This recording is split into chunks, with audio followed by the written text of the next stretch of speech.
ગીર સોમનાથ જિલ્લામાં આવારા પશુઓનો ત્રાસ દિન પ્રતિદિન વધી રહ્યો છે, જેમાં પણ આવારા પશુ છે તેમાં સતત વધારો થઈ રહ્યો છે।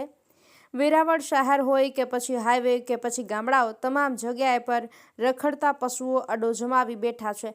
આ દ્રશ્યો છે ગીર સોમનાથ જિલ્લાના વેરાવળ શહેરના, જે મોટી સંખ્યામાં રખડતા પશુ અને ઢોર રોડ વચ્ચે અડ્ડો જમાવીને બેઠા હોય છે, જેના કારણે વાહન ચાલકો અને સ્થાનિકોને ભારે મુશ્કેલીનો સામનો કરવો પડી રહ્યો છે। જ્યાં સૌથી વધુ આવારા પશુઓ છે જે રોડ પર જોવા મળી રહ્યા છે। અનેક વખત અહીં પશુઓની સાથે વાહન ચાલકોના અકસ્માત પણ થઈ રહ્યા છે અને અનેક લોકોના જીવ જોખમમાં પણ મુકાયા છે। ન તો અહીં આ પશુઓને કંઈ પણ પાંજરે પૂરવાવાળું છે કે નથી તો પશુઓને છોડનારા અને કોઈ રોકનારું છે। વેરાવળ શહેરમાં મોટી સંખ્યામાં આવારા પશુઓના ટોળા છે તે શહેરના રોડ અને સોસાયટીઓમાં જોવા મળી રહ્યા છે। સવાલ એ છે કે આવારા પશુઓના કારણે અનેક લોકો મોતને ભેટ્યા છે, તો અનેક કિસ્સામાં આવતા પશુઓ મોતને ભેટી રહ્યા છે। ત્યારે આવનારા સમયમાં જો પશુઓ પર કાબૂ નહીં મેળવાય તો માનવ અને પશુ બંનેના જીવ માટે મોટું જોખમ ઊભું થશે। વેરાવળ શહેરના મુખ્ય માર્ગો જેમ કે રાજેન્દ્ર ભુવન રોડ, સોમનાથ યાત્રાધામે જતો મુખ્ય સ્ટેટ હાઈવેથી લઈ સટ્ટા બજાર, સુભાષ રોડ અને રેસિડેન્ટ વિસ્તારના 60 ફૂટ 80 ફૂટ રોડ જેવા વિસ્તારમાં લગભગ મોટાભાગે આખો દિવસ ગાયોના અડ્ડા જામેલા છે। એસટી રોડ ઉપર પણ એટલો જ એમનો ત્રાસ છે આમ કહીએ તો।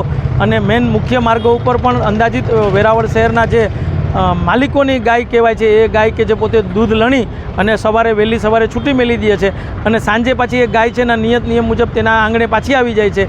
એવી ટેવાયેલી ગાયો વેરાવળના બધે જ વિસ્તારમાં અતિ ત્રાસ છે અને ખાસ કરીને સિનિયર સિટીઝન લોકોને પણ એને ઘણીકવાર જે ઠોકર મારી અને ઉલાળ્યા કરેલા છે। સ્કૂલે જતા વિદ્યાર્થીઓને પણ કિસ્સાઓ બન્યા છે કે તેમને પણ નુકસાન પહોંચાડેલું છે। આવા અનેક રજૂઆતો છતાં પણ નગરપાલિકાને, ચીફ ઓફિસરને અમે રૂબરૂ અમારા જેવા આગેવાનોએ, રાજકીય આગેવાનોએ પણ આવી રજૂઆત કરી છે કે ભાઈ ગૌવંશને કંઈક તાબે કરવા માટે કાર્યવાહી કરો। આપણા ભૂતપૂર્વ અહીંયા જિલ્લા કલેક્ટર અત્યારે દિગ્વિજય જાડેજા સાહેબે ડ્રાઈવ કરી હતી, પણ ત્યાર પૂરતી એ ડ્રાઈવ હતી। ત્યારબાદ પાછી રજૂઆત કરવામાં આવી તો એમ કહેવામાં આવ્યું કે ભાઈ ગૌશાળામાં સીમિત જગ્યા હોવાથી અમે ત્યાં એને ટ્રાન્સફર કરી શકતા નથી, એટલે અમે આ કાર્યવાહી બંધ રાખી છે। આવું ભૂતકાળમાં સોમનાથ મંદિરના પરિસરમાં પણ આવું બનેલું છે, એના પણ ફરિયાદો અને વિડીયો ને બધું વાયરલ થયેલું છે। આમ છતાં તંત્ર કોઈ કાર્યવાહી કરતી નથી, એ બહુ મુખ્ય વાત છે। નગરપાલિકા દ્વારા આવા રખડતા ઢોર પકડવા માટે વારંવાર ઝુંબેશ ચલાવવામાં આવે છે।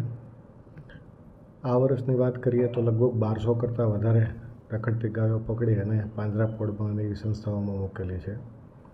આ ઉપરાંત નગરપાલિકા દ્વારા ઢોર રાખવા માટે એક કેટલ પોન્ડ બનાવવાની પણ યોજના આગામી બોર્ડમાં મૂકવાના છીએ। સરકારશ્રીમાં આ બાબતની વિધિસરની દરખાસ્ત કરી અને જે રખડતા ઢોર છે એને પકડીને પાંજરે પૂરવા માટેની કાર્યવાહી નગરપાલિકા હાથ ધરશે। આ ઉપરાંત જે પાંજરાપોળ છે અને સ્વૈચ્છિક સંસ્થાઓ છે એને ગૌ માતા પોષણ યોજના અંતર્ગત આવી રખડતા ઢોર સ્વીકારવા માટે નગરપાલિકા દ્વારા મુલાકાતો કરવામાં આવેલી છે અને એમને કન્સેન્ટ મેળવવાની કાર્યવાહી પણ ચાલુ છે। હા, એ વાતની મને પણ જાણકારી મળેલી છે। નાગરિકો દ્વારા, જે જાગૃત નાગરિકો છે એમણે આ વાતની પુષ્ટિ કરેલી છે કે ભાઈ ગામડામાંથી આવે છે। આ બાબતે સ્થાનિક પોલીસના જે સીસીટીવીના ફૂટેજ છે એ લઈ અને સ્થાનિક પોલીસનો સપોર્ટ લઈ આ બાબતે કાર્યવાહી કરવામાં આવશે।